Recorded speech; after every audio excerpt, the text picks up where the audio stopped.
नमस्कार, आप देख रहे हैं तस्वीर न्यूज। मैं हूं अदिति आपके साथ। आइए डालते हैं नजर आज की मुख्य खबरों पर। बागपत में मां बच्चों समेत 3 लोगों की हत्या।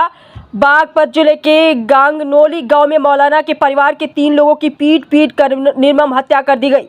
मौलाना की बेगम और 2 बच्चों का शव लहूलुहान हालत में मिला है। मौलाना देवबंद में आयोजित अफगानिस्तान विदेश मंत्री के कार्यक्रम में शामिल होने गए हुए थे। घटनास्थल पर पुलिस बल तैनात कर दिया गया है। मुजफ्फरनगर के रहने वाले मौलाना इब्राहिम गांगनोली गांव की मस्जिद में नमाज पढ़ाते हैं। बता दें, मौलाना अपनी 32 वर्षीय बेगम मिसराना, 5 वर्षीय बेटी सोफिया और 3 साल की बेटी सौम्या के साथ मस्जिद की ऊपरी मंजिल पर रहते हैं। मौलाना शनिवार को देवबंद में आयोजित अफगानिस्तान के विदेश मंत्री के कार्यक्रम में शामिल होने के लिए शुक्रवार को निकल गए थे। उनके बाद किसी ने घर में घुसकर उनकी बेगम और दोनों बच्चों की पीट कर हत्या कर दी है। शनिवार सुबह कुरान पढ़ने के लिए पहुंचे बच्चों को लहूलुहान हालत में तीनों शव दिखाई दिए, जिसके बाद सूचना पुलिस को दी गई। घटनास्थल पर पुलिस बल तैनात कर दिया गया है। हत्या के कारणों की अभी तक सही जानकारी नहीं हो पाई है। मौलाना इब्राहिम को सूचना देकर वापस बुलाया गया है। मस्जिद परिसर में तिहरे हत्याकांड की खबर से गांगनोली गांव और आसपास के क्षेत्रों में तनाव है। किसी भी अप्रिय स्थिति से निपटने के लिए गांव और मस्जिद के पास भारी पुलिस बल तैनात कर दिया गया है। एसपी बागपत सहित अन्य अधिकारी घटनास्थल पर मौजूद हैं। शव के पोस्टमार्टम की तैयारी की जा रही है।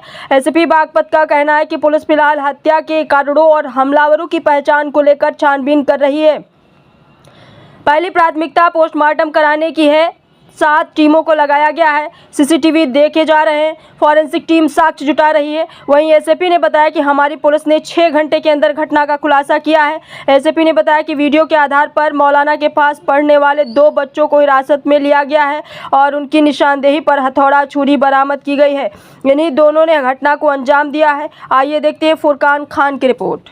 11 अक्टूबर 2025 को थाना दोगट अंतर्गत ग्राम गांगनौली में सूचना मिली कि एक मस्जिद जिसके ऊपर एक कमरे पर मस्जिद के मुफ्ती साहब अपने पत्नी और 2 बच्चों के साथ रहते थे और मुफ्ती कहीं किसी काम से बाहर गए हुए थे, तो वहाँ पर उनकी पत्नी और दोनों बच्चों का शव मिला। इस घटना पर तत्काल थाना police, CO Baraut, additional SP मेरे और स्वयं डीआईजी महोदय के द्वारा भी घटनास्थल का निरीक्षण किया गया और तत्काल घटना के सफल अनावरण के लिए 7 टीमें लगा दी गई।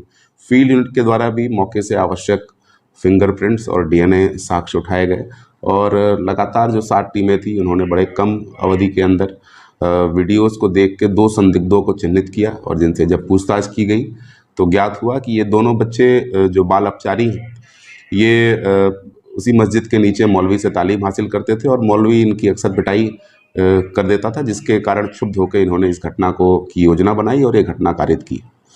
इन दोनों बाल अपचारियों के निशानदेही से घटना में प्रयुक्त हथौड़ा और छुरी बरामद हुआ है।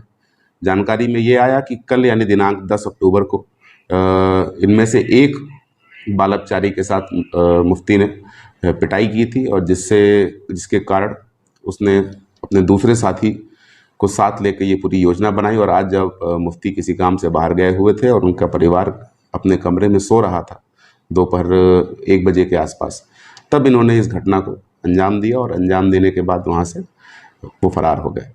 बड़े ही कम अवधि में पूरी बागपत पुलिस की टीम, एसओजी सर्विलांस और तमाम 6 थानों की टीम ने इस पूरी घटना को वर्कआउट किया है और दोनों बाल अपचारियों को अपनी कस्टडी में लिया है। थाना दोगट पर वादी की तहरीर पर अभियोग पंजीकृत करके आवश्यक विधिक कार्रवाई की जा रही है।